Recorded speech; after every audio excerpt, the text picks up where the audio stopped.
The world has seen beautiful animations and those that are unforgettable like Frozen, but hey, we have one of our own. Let's meet them. This is Harleen and this is Crossover with me, where we are connecting brands. I'm going to introduce you to the producer of the musical Tinga Tinga Tales. Let's meet Sheba Hirst.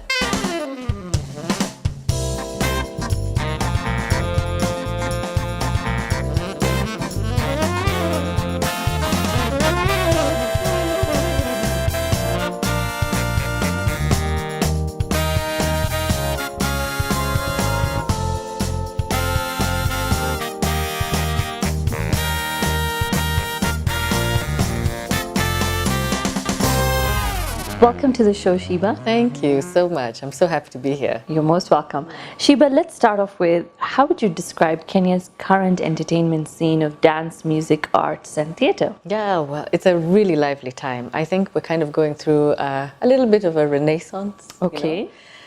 We're seeing a lot more creativity, a bursting of productivity. The music industry has already been very lively and very vibrant. Yes. And I feel like all the other art sectors are now kind of taking off like inspiration from that and also that kind of energy. And there's more and more people going into the creative art scene. We have a huge boom in the fashion world, and now the theatre world is also having its moment. What are the factors, do you think, that are contributing to this aliveness now? And I have to say it's the millennials. I think they're the new factor in all of this. I think, I think the younger generation are realizing that they're going to have to imagine the workplace for themselves a different way. And they've kind of grown up with the expectation that they can actually be the makers of their own fate. And so those who want to go into kind of unusual careers, at least for this area, and now they have the tools and the opportunity really to do that. You can be a fashion blogger now, and that's a job, you know, like that wasn't, I don't know, when I was growing up, you know, it was not really one of the three things that you get to be when you finish. Yeah, accountant, doctor, engineer, lawyer, maybe, you know. But now you can, you know, wake up and be anything. Yeah, exactly. And they are really creating opportunities for themselves. And so you see a lot of interesting young people coming into fields like the theatre and just imbibing it with a new energy, and that makes it a very exciting time for the rest of us who've been working in this field for a while. My concern is that, is there more originality, or are they trying to copy the West or be better? Well, I mean, copying is one of the best ways of training yourself to do something. You know, like really, like that's what an apprenticeship is really. Like you go and you sit with your master and you do exactly what he did, and you do that for 10 years, and then you're given a chance to have your own idea. So in the absence of there being like a lot of schools that train people in sort of, you know, the creative arts sector, a lot of young people just really start out by copying what they've seen and then they think is cool in other places. And when they feel they've kind of reached a certain level of competency with that, then you'll see people like, you know, branching out and doing their own thing. But I think there is a lot of originality as well. Okay. I just came from watching the production of Too Early for Birds, a theatre production company that were doing a thing at the National Theatre. And they do kind of this enriched storytelling, is what I can tell. They're just taking Kenya's histories and they're doing them in this sort of storytelling fashion. And it's mind-blowing. I mean, it's entertaining, it's funny, it uses, you know, different accents and different like kinds of music, and it's almost a new category for me of an entertainment sector, and it's very nice, very inspiring. Yeah.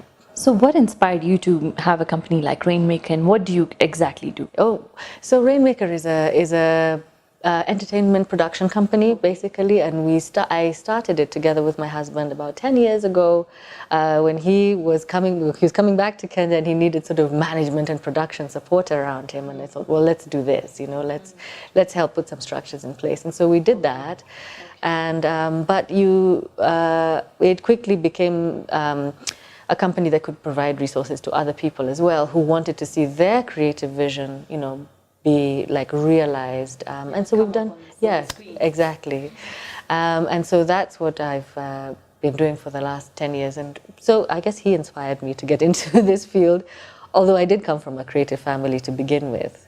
Tell me more about your family, because that was going to be my next question about your dad. Yeah, so my father was a editorial cartoonist, and he came to Kenya.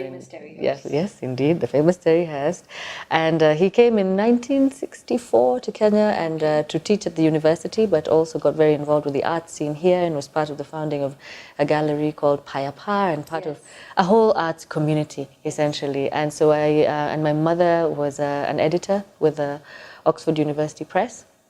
And so, yes, I had it coming in both ears, as it were, right? So I was no chance of escaping being a creative sector person. But yeah, so I had lots of experiences in basically these sort of what were then considered maybe alternative worlds, but that was my mainstream and my reality. Yeah. So I think all of those experiences have come to bear for me, you know, in setting up my own business in the creative sector, and yeah. So this musical production, Tinga Tinga Tales, is going to Broadway. Congratulations. Thank you. Now, tell me from the beginning, how did it all start? Well, I mean, it's one of those stories where the one thing leads to another. So we first met a children's television producer called Claudia Lloyd. Who has more accolades to her name than I have letters. She's she basically produced a series called Charlie and Lola in the UK, and also a series, the Mr. Bean animated series, and has done really lots of production at a very high level out of the UK. And then she had the vision to come to East Africa, inspired by the Tinga Tinga artwork of Tanzania, and by the why stories of Kenya, like why elephant has a long trunk and why, simple but meaningful. Yeah. And the combination of so her vision was to combine that style of art, Tinga Tinga art, and then also with these why stories, but also to produce that animated series here in Nairobi. And so she, working with Homeboy Studios, they set up a production studio here, trained all these animators who had never made a long Baricho Road, exactly. They set up a whole studio system there and incredibly made 52 episodes of the Tinga Tinga animated series. And Eric, my husband, did all the music. And so we were we were involved in keeping the studio supplying the music that was needed for that series. And there were such great songs. They kept having this conversation about how we should really do a musical. Wouldn't it be great to do a musical? And so, so after that production wrapped and Claudia moved here as well, we just started working on it. And Eric and Claudia worked on the music and the script. And I joined them to produce, and we all three of us are, executive producers of it, which means that if it goes bankrupt, it's our names on the thing, right? But also that we are responsible for basically making it come to light. And so we did one production of it last year, 2 years ago, at our space in the Elephant. We literally into it, by the way, and I loved it. Thank you. I'm so glad. A lot of people did give us a support and come out that time, and I think it was a very joyful experience. And so 2 years later, a year later, we were like, well, maybe we should do it again. And we had, Claudia had reached out to a theater that she knew in the US. And they loved it and were like, bring it. And so, 2 years out, they were like, so yeah, we're there already. I mean, it felt like it was a long way away, but now it's upon us. It's in October, yeah. Do you think you're going to be the Lion King? Well, I think we're a whole East African take on our thing, So I think that we kind of bring a very different kind of experience. Yes, and certainly a very East African, take on this storytelling and a different kind of category of play. Yes. We're going into a public theater that specifically gets funded to put content on Broadway that is for families, Yeah. They call it for kids and for their families, Yes. So we're doing a 2-week run, and who knows what comes out of that, But it's really a grand opportunity for us to take the best of Kenyan content, basically, the best of our actors and the best of our singers and the best of our music composition and put that all together on this world-class stage and to hold our own. We're really excited to do that. So, yeah. I really think once you go to New York, you never look back. I think so. This probably is a starting point. Right. Do you feel the vibe around internationally also?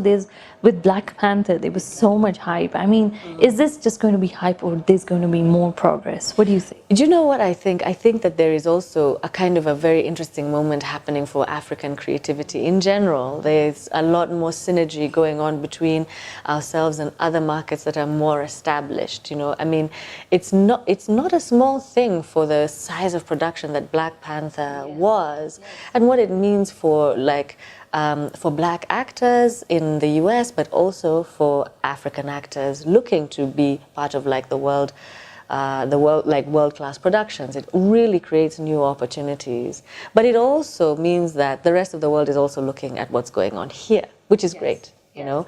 And it also means that, you know, taking a production like this and putting it on the world stage, it says something to us ourselves about the quality of our work. I think we spend a lot of time talking down, you know, how good we are. Right. Exactly. And so when you have a big win like this, you want to have that moment like when our runners, you know, win the gold medal and you can't run, you haven't been to the gym in 6 years, but you're like, look at us, Kenya, you know, so it's big, yes. So that's what we hope to be. So in your production, I saw you had a lot of detail also to the look and the fashion sense and makeup. What was the idea behind that? I think with a production like that, you really want to transport people into another world, and you want to put in front of an audience things that really stimulate their imagination. You know, it's about a magical land. I mean, it really is. So you need to find things that you can do to kind of draw people into that world. And we were very lucky to work with some really top designers. Our set was designed by a company called Studio Propolis, who are, you know, first class.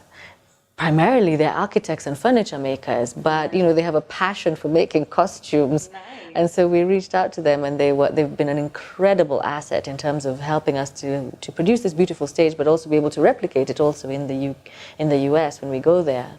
And we're working with Romeo on all the costumes. You can't go wrong there. They've been in the business for a long time, and bringing that sort of runway experience. In fact, we're vamping up everything. We've told our whole creative team, you've got to take it up a notch, everybody, you know.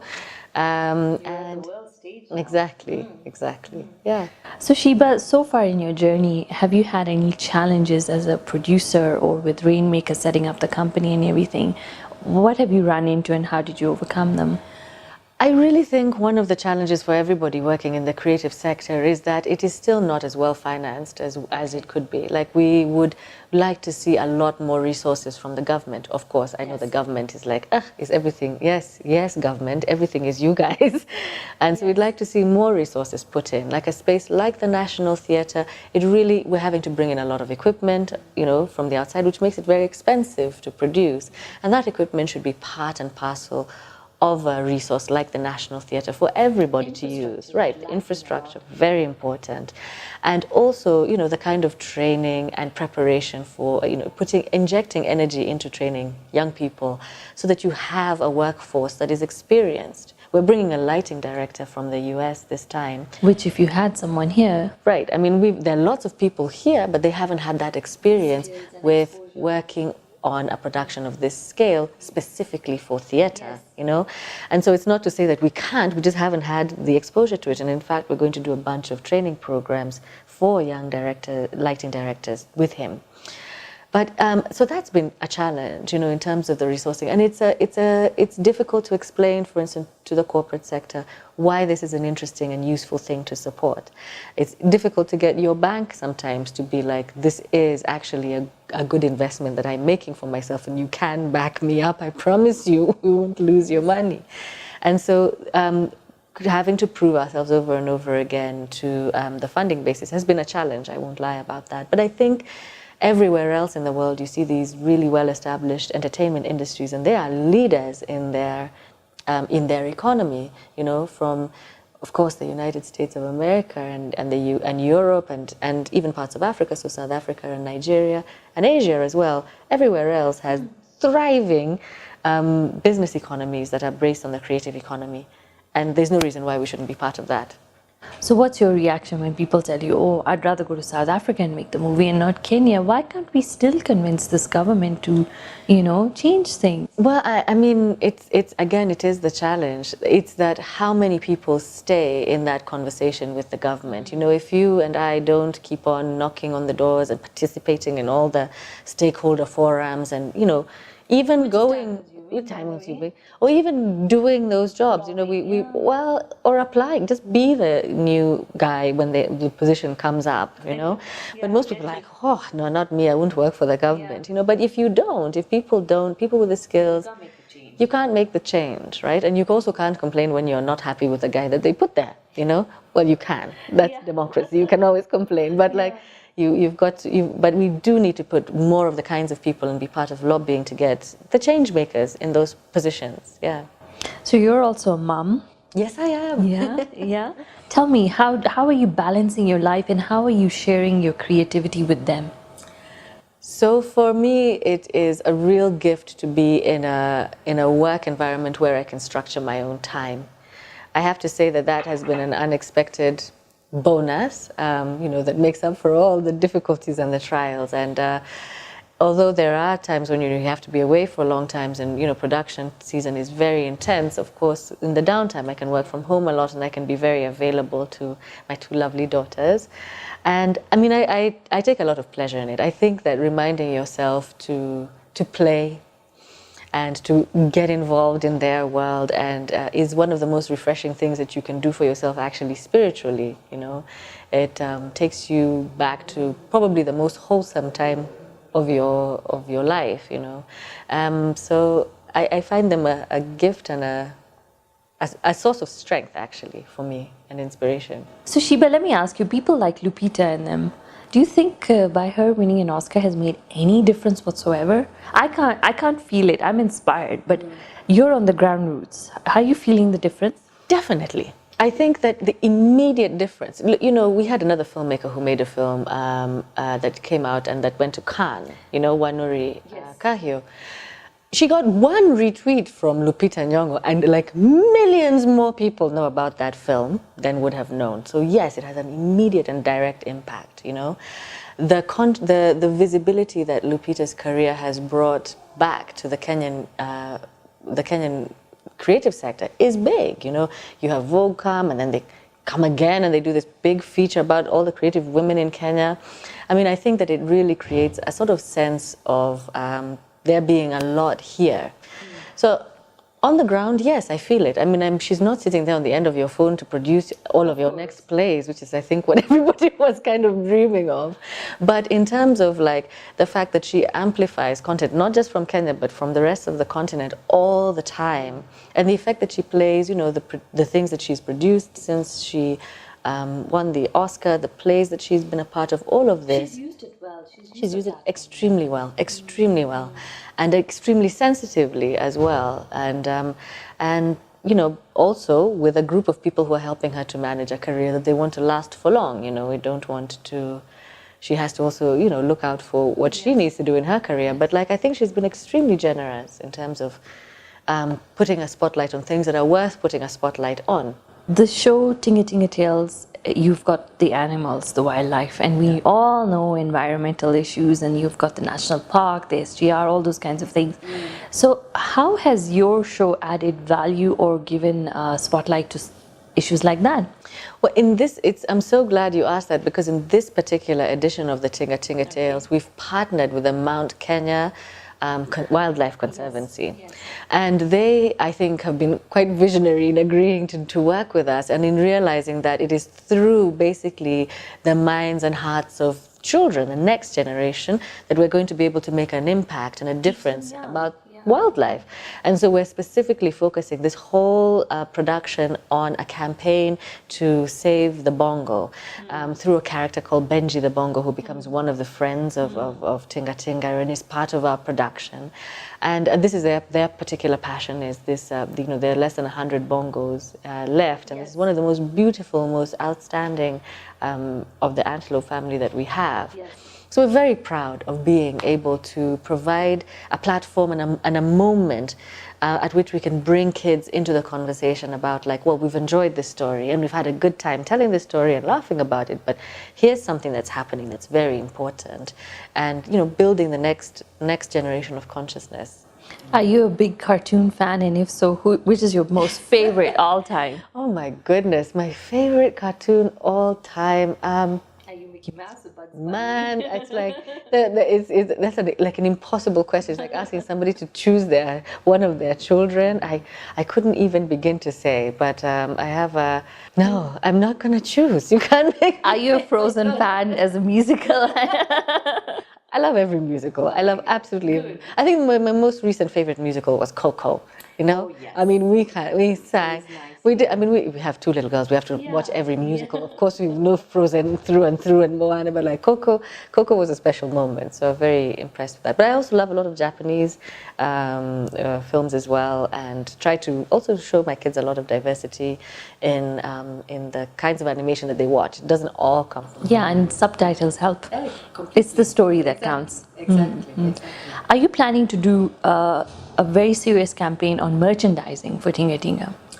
Well, it has, Tinga Tinga as a brand has merchandising opportunities. You've probably seen they do something with bio yogurt, and they do something with the crisps as well, the Tinga Tinga Tasties, and there will be other things available for people who want to take a little bit of Tinga Tinga home with them from the production. Okay, excellent. So Sheba, tell me, what has been your crossover moment so far in your professional career? I think my crossover moment, particularly with this production, is realizing that for the theatre sector, to get the kind of level of profile it needs, we were going to have to take it away from the hobbyist environment where we're just like, this is a nice little thing for a weekend hobby, and really think about it like this is something that we want to have a serious impact on this city. We want everybody to know, and scaling things is it's scary, but it's what allows you to bring your big partners on board, like the Safaricoms and some of the best actors and performers, to the seriousness of your production. Is sometimes in order to go far, you have to go big, and that was a big, and it was a one mighty leap moment for me, being like, just saying to myself, this has got to be 10 times bigger in order to make the impact I want. Well, I think you've only just started. I'm sure there's so much more coming from you. Congratulations. Thank you so much. And see you soon. All right. Thanks. The Kenyan creative industry definitely, I believe, has just gotten started. So let's see if you also can make a difference and you are inspired by watching today's episode. Watch many more. Don't forget to subscribe to our YouTube channel and follow us on our social media handles for more updates. This is Crossover with me, Harleen Jabbal.